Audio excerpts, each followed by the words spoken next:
Hello everybody, Gamer19 here, and we're going to check out some funny history called The American Revolution Oversimplified.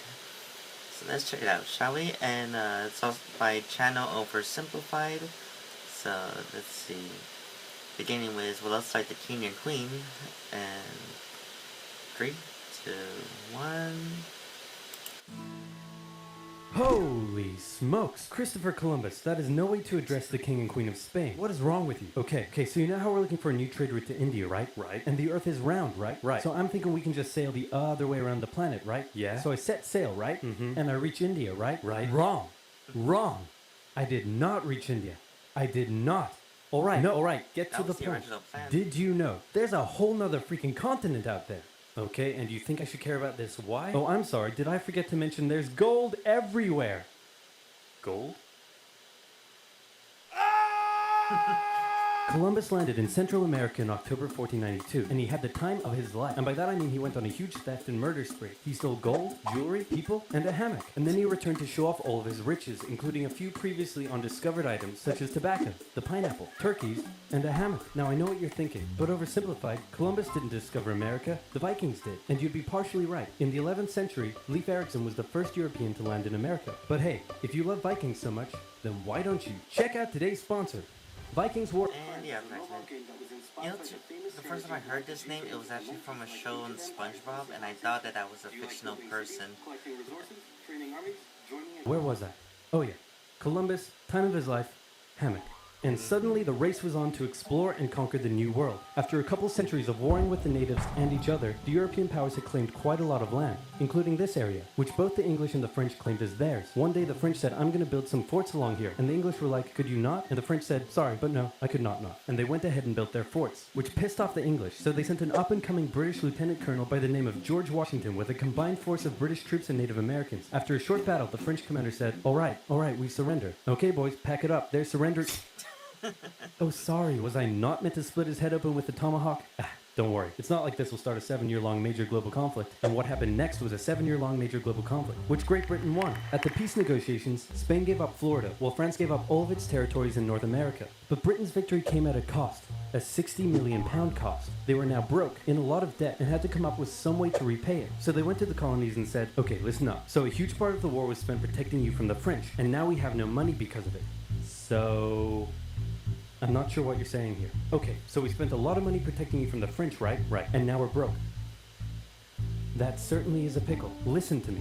We spent all of our money protecting you, and now we need money. Can you please pay us back some money? No. Yep. Okay, we're just gonna go ahead and tax you. In 1764, Britain introduced the Sugar Act, forcing the colonists to import sugar and molasses exclusively from the British and to pay duties on them. Then a year later, they introduced the extremely controversial Stamp Act, and it worked a little something like this. "Hello, shopkeep. Hello, Mr. Bungleberry. Here's the deed for your new shack. Stamp. That'll be 3 pence, please." Wait, what was that? It's the new tax. I get a stamp on any paper or documentation I make, and you have to pay for it. Would you like to see this pamphlet that explains everything? Yes, please. Okay. Stamp. 2 pence, please. This is awful. You know what? Just give me a deck of cards so I can go gamble my pain away. Okay. No.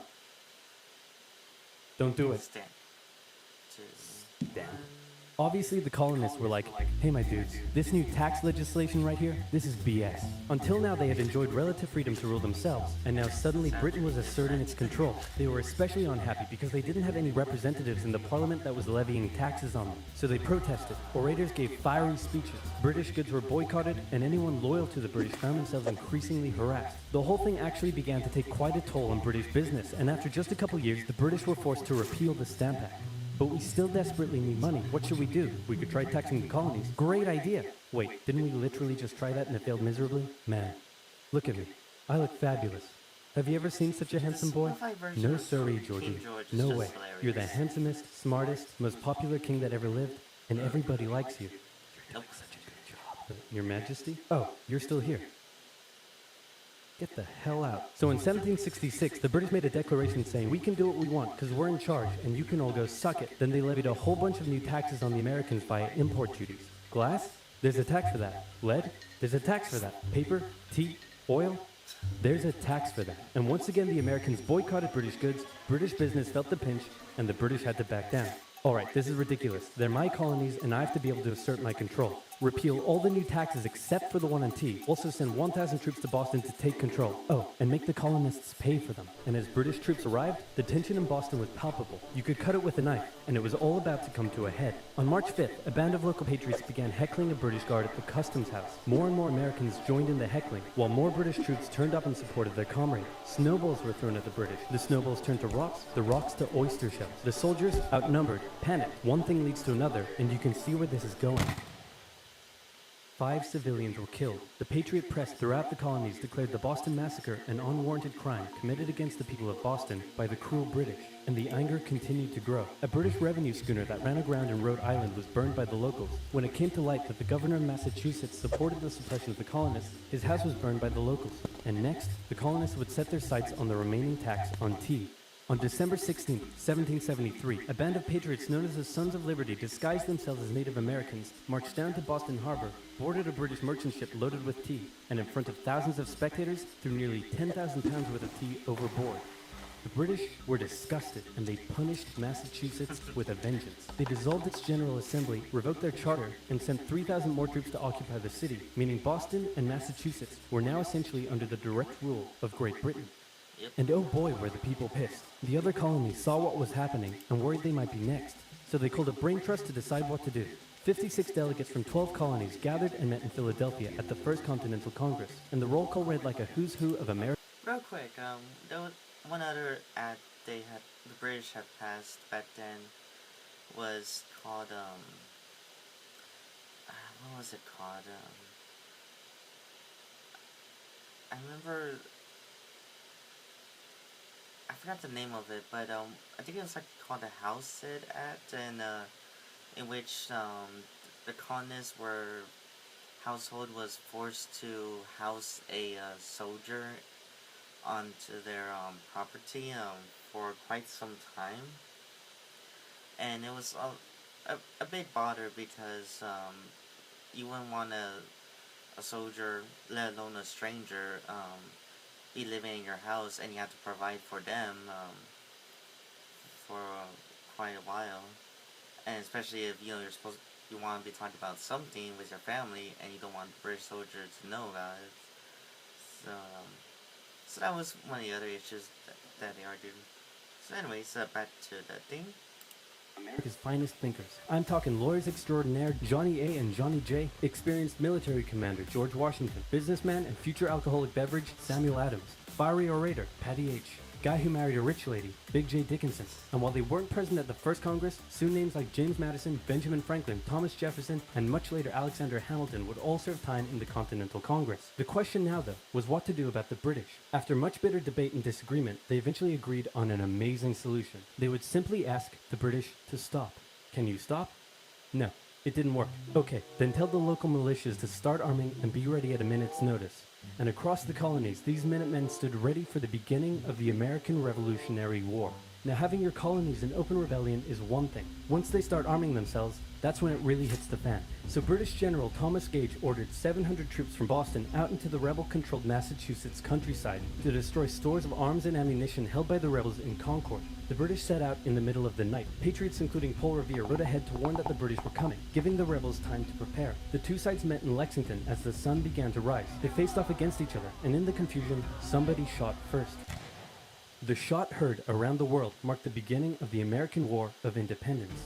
The rebels were outnumbered and had to fall back to Concord as the British split up to search for rebel supplies. However, more and more Patriot rebels kept showing up, and this time it was the British who were outnumbered as more fighting kicked off in Concord. The most professional army in the world was forced to flee back to Boston at the hands of local, poorly trained militiamen, and all along the British route back to Boston, Patriot rebels continued to gather and open fire on the retreating British.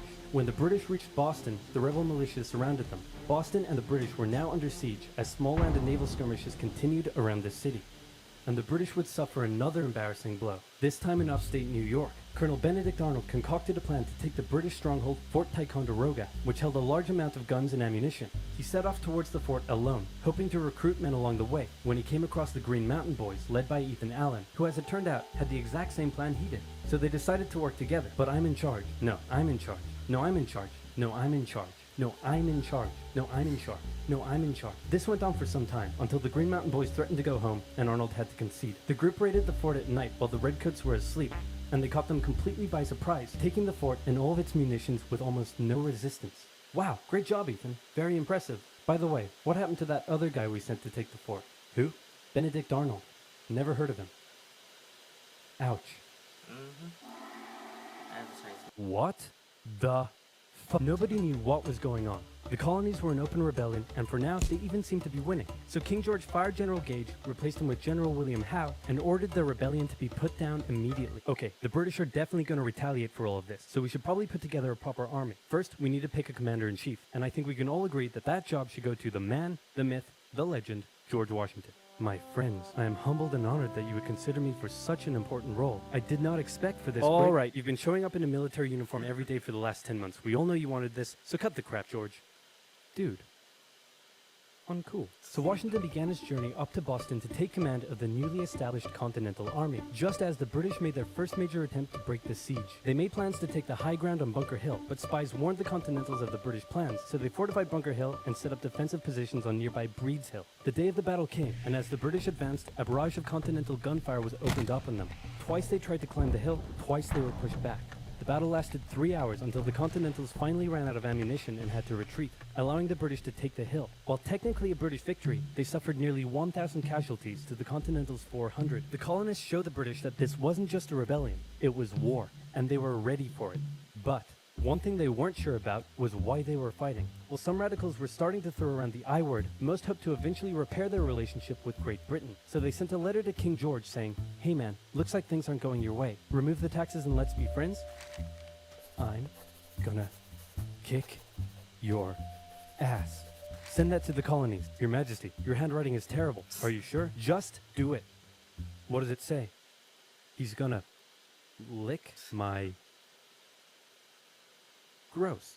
So for the remainder of the year, small engagements continued to occur around the colonies. The British burned down the towns of Falmouth, Massachusetts and Norfolk, Virginia as revenge for earlier anti-British incidents. These actions played right into the hands of patriot propaganda. Overseas, the British were seen as brutes, and the French and Spanish would soon begin sending supplies to the rebel cause. During this time, there was also minor fighting going on between patriot and loyalist militias in the southern colonies. Benedict Arnold was still on a mission to win some personal glory for himself, so he headed up an attempt to invade Canada in a two-pronged attack. The Continentals managed to capture some British forts and the city of Montreal, but a harsh snowstorm with some smallpox on the side saw them defeated and pushed back at Quebec City, and they were forced to retreat all the way to Fort Ticonderoga. Speaking of which, remember all those guns and ammunition? Well, this guy's got a plan for what to do with them. He uses oxen to drag 120,000 pounds of artillery for 2 months through the harsh winter, 300 miles all the way to Washington and his Continental Army surrounding Boston. Boom. Washington's got himself some big guns, which is fortunate because up until now his army had been suffering through the cold winter, not knowing when the siege would end. Now, they could make a move. Washington wanted to launch a full assault on the city, but his junior officers felt the British were too fortified, and to his credit, Washington was great at hearing and taking on board the ideas of others. Instead, the Continentals worked through the night setting the guns up on Dorchester Heights, overlooking the city, and when dawn broke and the British saw the guns, they knew they were toast. Their positions were completely exposed. It was checkmate. They had no choice but to abandon the city. 120 ships carried 9,000 redcoats and 2,000 loyalists away to an unknown fate, and Washington had his first victory of the war. Washington then moved his army to New York, knowing that when the British returned, they would probably land there. In the meantime, a friendly-looking old man by the name of Thomas Paine had written and published a pamphlet called Common Sense, in which he advocated for total independence from Great Britain. It spread across the colonies like wildfire, and to this day remains the best-selling title in America. It was read aloud in taverns and meeting halls, and brought the idea of independence into the mainstream. Congress began to seriously consider the idea. Thomas Jefferson was selected to write up an official Declaration of Independence, and he went hard, writing that all men are created equal, with certain inalienable rights, including life, liberty, and the pursuit of happiness. Of course, Jefferson had over 100 slaves, but we don't have to talk about that. On the 2nd of July, Congress voted unanimously in favor of independence, and John Adams declared that the 2nd of July would go down as the most remembered day in American history. Then a couple days later, independence actually came into effect. The United States of America was born. There was no turning back now. The Americans tore down a statue of King George in New York and melted him down into 42,000 musket balls. To the British, it was treason, and if the king had his way, Washington and all of Congress would be hung. Speaking of the British, guess who's back?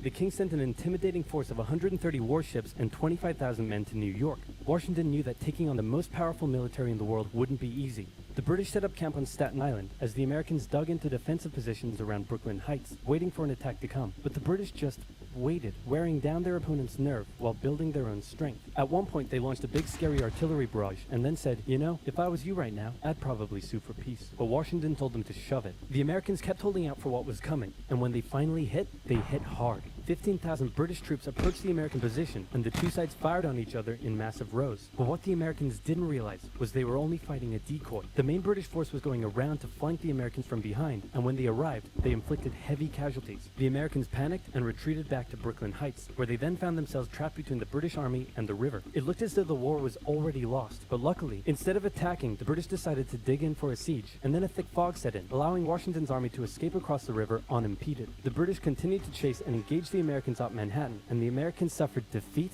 after defeat after defeat. It was a disaster. Washington's leadership was called into question, as thousands of American POWs were left to rot as traitors. Washington's army fled through New Jersey all the way down to Pennsylvania. Rarely had an army been so badly beaten, yet survived to fight another day. So that was it for the part 1 of the American Revolution Oversimplified. And there's actually a whole lot more that lead on to the American Revolution and such. And I will say this is very entertaining and very informative also. And so that was in part 1, so we're going to check out part 2. And leave a comment down below on what you think of this video and your thoughts on history. And until next time, everybody, see you soon.